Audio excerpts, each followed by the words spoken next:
warahmatullahi wabarakatuh. Selamat pagi, selamat siang, selamat sore dimanapun kapanpun Anda berada. Perkenalkan, saya Ali Mulfazli dari Prodi Sastra Indonesia, yang kali ini berkesempatan untuk mewawancarai bintang tamu spesial, narator kita yang bernama Mas Fajrul Falah. Iya. Boleh diceritakan latar belakangnya Mas Falah? Latar belakang ya. Ya. Oke, makasih Mas Ali, senang banget hari ini bisa ngobrol sama Mas Ali kayak gitu ya. Ngobrol soal sastra kayak gitu, aku sih sebagai penikmat ya. Jadi kalau Mas Ali kan sebagai ilmuwan sastra ya, jadi yang mau belajar di situ gitu ya. Berat banget. Sebagai penikmat kayak gitu. Kalau background apa ya? Kalau background pendidikan saya psikologi sebenarnya, psikologi dan sekarang lagi berproses di manajemen bisnis kayak gitu kan. Kalau hariannya aktivitas sebagai HR kayak gitu di salah satu perusahaan di sini di Jakarta gitu sih. Berarti dari background Mas Fala ini yang psikologi ya. Psikologi kan sangat erat juga dengan kajian sastra, dan ada itu namanya psikologi sastra. Berarti dari ini ada sangat cocok ya berarti ya, dan sangat melihat bagaimana tokoh sastra gitu atau bahkan pengarangnya dari psikologinya gitu. Sebenarnya kalau dari mata kuliahnya sebenarnya malah nggak ada di tempat saya dulu Mas Mul. Oh, malah itu kosong, nggak ada yang namanya topik psikologi sastra di ilmu psikologi atau di perguruan psikologi kayak gitu. Tapi malah waktu itu tuh memang saya belajarnya sama teman-teman saya di UNY waktu itu, yang memang tulisan sastra Indonesia. Ternyata ada topik psikologi sastra, tapi isi-isinya kayak gitu ya, itu juga kita bahas juga di psikologi, misalnya kayak teori Freud gitu kan, Carl Rogers, psikoanalisa dan sebagainya, kita pelajari juga kayak gitu sih. Tapi seru itu bukunya itu. Seru, tapi saya sebenarnya kurang tertarik dengan psikologi sastranya. Kurang tertarik karena mungkin belum tahu aja, karena belum mendapatkan ininya aja. Karena memang buat melihat seseorang gitu, tokoh gitu, kayak susah gitu. Kan ada anggapan jangan melihat orang dari sebelah mata gitu Mas. Tapi malah orang dengan kedua mata biar lebih objektif. Benar, biar lebih objektif. Betul sekali. Jadi topik yang kita bahas itu tidak berkaitan dengan bagaimana psikologi dan sastranya, tapi yang pertama itu kan Mas Fala ini sebagai penikmat karya sastra, dan memang besar di Jogja yang lingkungan sastranya ini sangat hidup, ditambah ada juga isi yang menghidupi bagaimana pertunjukan yang diangkat dari karya-karya sastra. Kalau menurut Mas Fala ini bisa nggak sih kalau kita itu di era yang sekarang, di era modern sekarang, melihat karya sastra itu sebagai landasan untuk memahami sejarah? Karena kan banyak karya sastra itu yang mengangkat sebagai sejarah ya, karena memang karya sastra itu berfungsi sebagai realitas sosial juga, cerminan realitas sosial, salah satunya seperti buku Para Prinyai ini. Oke. Masuk ya. Nggak promo ya. Iya. Ini BTW buku lama ini ya, saya dapat tuh cetakan pertama 1992. 92 ya. Oh, saya belum lahir gitu sama Ki Alimul ya. Iya, saya jauh banget. Sudah tua. Iya. Kalau sastra sebagai satu-satunya sumber dalam memahami sejarah, saya kira kurang tepat misalnya ya. Meskipun sebenarnya kalau kita ngomongin soal sejarah atau bahkan karya sastra yang membahas soal sejarah misalnya seperti itu juga nggak akan pernah lepas dari sisi subjektivitas atau pemahaman dari si penulisnya tadi itu, gitu kan. Karena ada orang yang bilang bahwa yang namanya sejarah itu ya ditulis oleh pemenang. Kayak gitu kan, artinya siapa yang kemudian dalam tanda kutip gitu ya punya kuasa kayak gitu kan, bukan hanya kuasa secara pemerintah aja, tapi barangkali kuasa ideologi itu kan, kuasa untuk bagaimana mengaruhi orang lain kayak gitu, itu yang akan menarasikan sebuah sejarah kayak gitu kan. Artinya sebenarnya dari sisi sejarahnya pun itu juga pasti subjektif. Maka dari itu ada ilmu sejarah yang mencoba untuk membuat penelitian gitu ya, untuk mengangkat mana yang sekiranya itu alur cerita yang paling mendekati dengan kebenaran lah, katakanlah kayak gitu. Nah, satu sisi kalau misalnya dilihat dari novel sejarah atau kemudian satu karya sastra yang basisnya ada dari sejarah, dan apakah kita itu boleh untuk mengambil itu sebagai referensi utama, saya kira memang harus dikaji lagi atau dipertimbangkan lagi kayak gitu. Benar. Betul, karena yang namanya karya itu kan balik lagi tadi itu ada sisi subjektivitas dari si penulis, kemudian ada sikap-sikap tertentu yang memang dibawa oleh psikologisnya si penulis kayak gitu, kemudian sikap itu ditunjukkan atau dimanifestasikan dalam bentuk tulisan atau dalam bentuk karya kayak gitu kan. Tapi kalau sebagai sebuah referensi kita untuk mencoba mengambil satu sudut pandang sejarah, itu juga dimungkinkan. Atau kemudian kita ingin mendapatkan satu pandangan sejarah yang tidak hanya kita mendapatkan ilmu tapi mendapatkan keindahan, nah itu sangat cocok kayak gitu. Tapi ya tidak boleh menjadi satu-satunya referensi berarti gitu. Harus juga melihat bagaimana sejarah yang memang sudah dibuat gitu ya. Dan biasanya itu sastra sejarah itu menurut saya ini Mas cenderung berseberangan dengan sejarah yang kita kenal gitu. Salah satunya tadi yang kita ketahui secara umum, bagaimana sejarah itu ditulis oleh para pemenang. Nah kan sekarang ini lagi rame ya, katanya si Menteri Kebudayaan itu Fadlizon kalau nggak salah ya. Bener ya. Katanya ingin menulis ulang sejarah di Indonesia. Bagaimana tanggapan Mas Fala dengan ya itu tadi yang para karya sastra ini menulis sejarah yang tidak banyak orang ketahui atau berseberangan itu?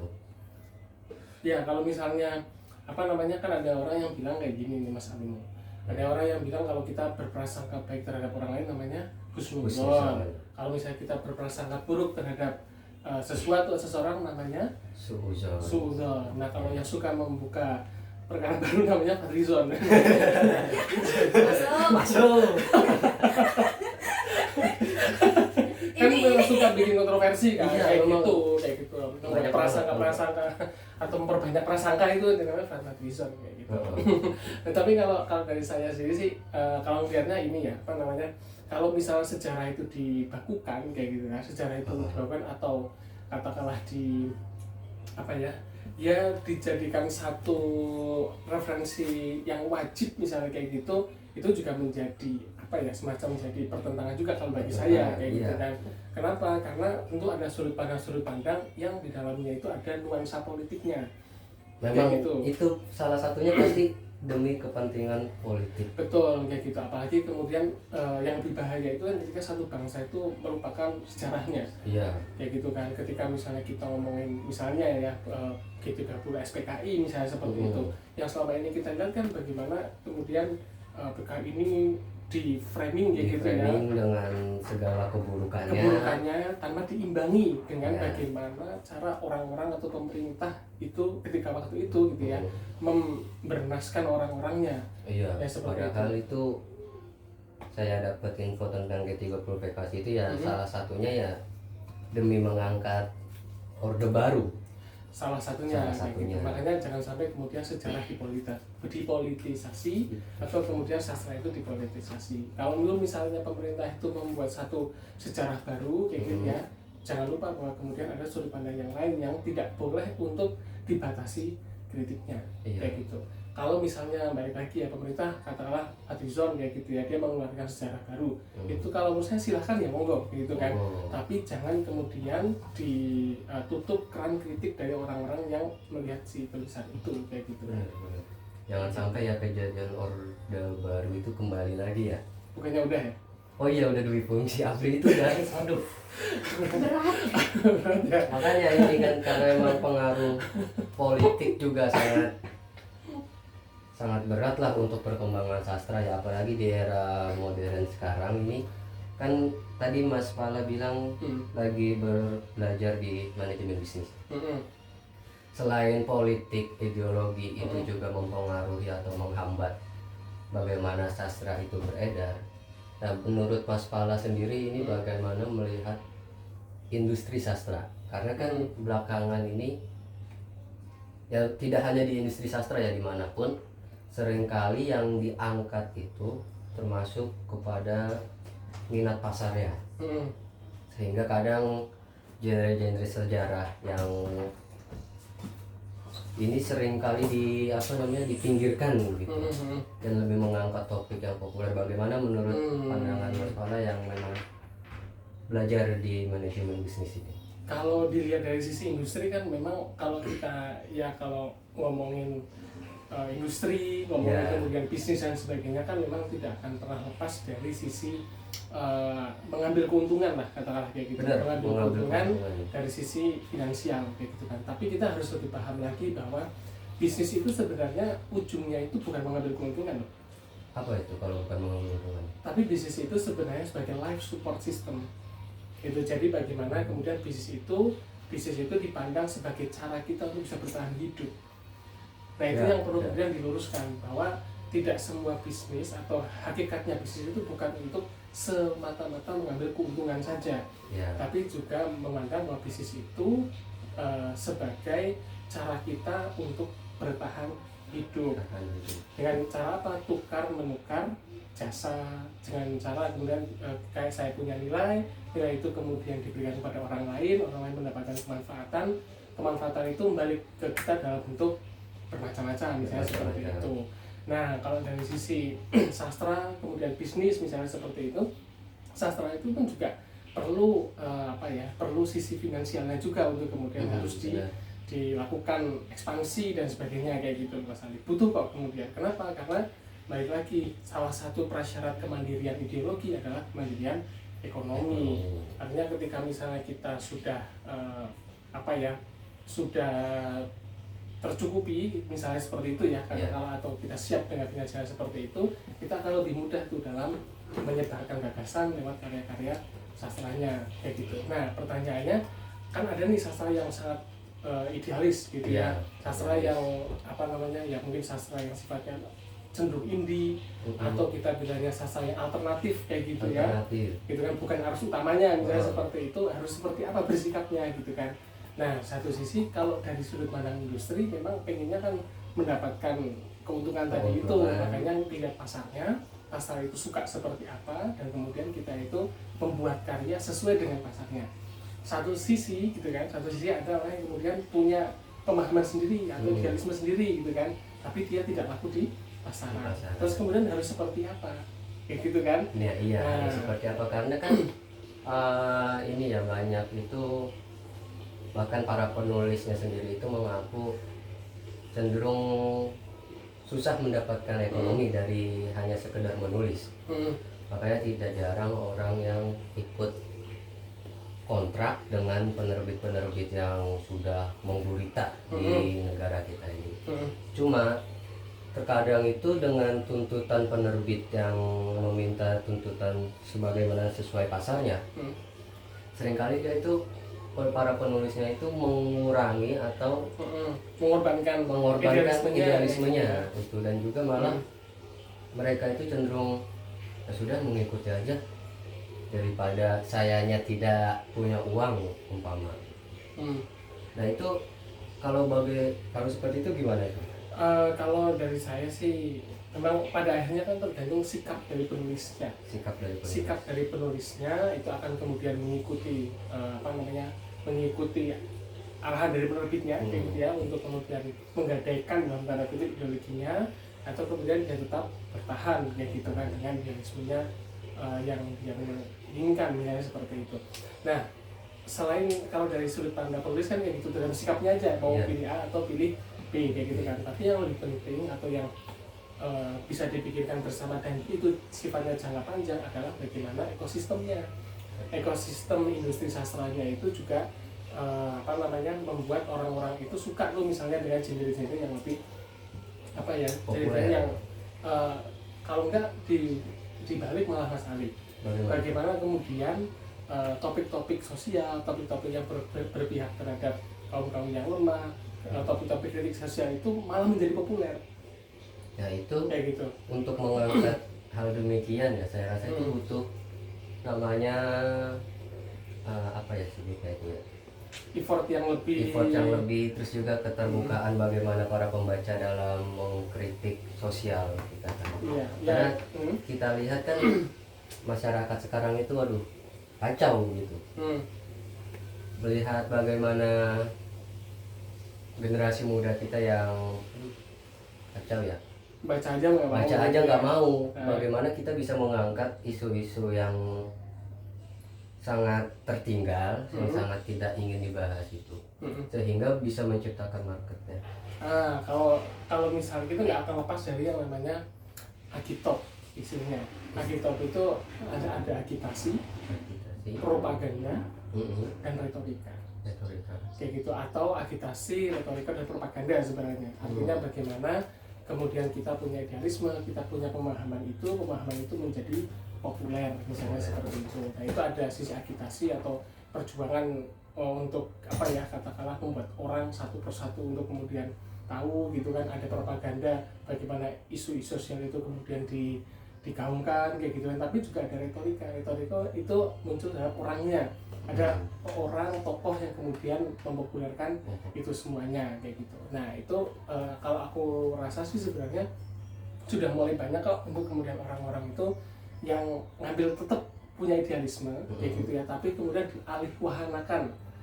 Nah, alihwahanakan dalam bentuk-bentuk yang lain, tapi pesannya itu akan tetap sampai misalnya seperti itu. Misalnya dengan adanya penerbit alternatif yang sekarang sudah banyak kayak gitu kan, yang misalnya di salah satu toko buku A yang sangat besar itu nggak ada kayak gitu kan. Karena memang sering kali begitu kalau contoh kita lihat penerbit yang sangat populer lah. Seringkali kita mencari buku itu sulit di situ. Dan saya kenal itu ada penerbit alternatif, salah satunya adalah Margin Kiri.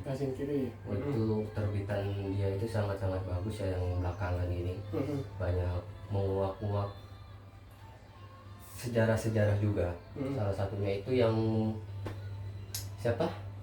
Dari dalam kubur? Sochen Marching. Oh iya.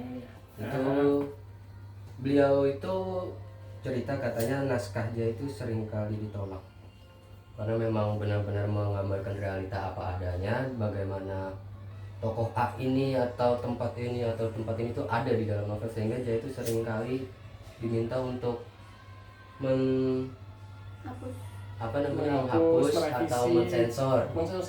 Nah, itu makanya kan tidak banyak ya penerbit itu yang berani, karena memang itu tadi faktor ya politiknya juga mempengaruhi ideologinya. Betul. Nah itu yang sebenarnya perlu diperkuat sih sebenarnya Mas Andri. Itu diperkuat untuk apa namanya, penerbit yang indie seperti itu atau penerbit yang sifatnya independen tadi itu juga bisa kuat juga secara finansial agar kemudian dia itu lebih leluasa dalam mengakomodir karya-karya yang seperti itu ya, kayak gitu kan. Nah itu sih sebenarnya lingkaran bisnis, lingkaran bisnis gitu kan, lingkaran industrinya seperti itu. Dan bagaimana ini saya perang asimetris lah gitu kan, yang kemudian punya ideologi A dengan ideologi B, dan itu wajar di semua zaman pasti akan ada seperti itu, pasti akan begitu ya, pasti akan seperti itu. Tinggal kemudian nanti ideologi mana, paham mana yang kemudian menjadi populer kayak gitu.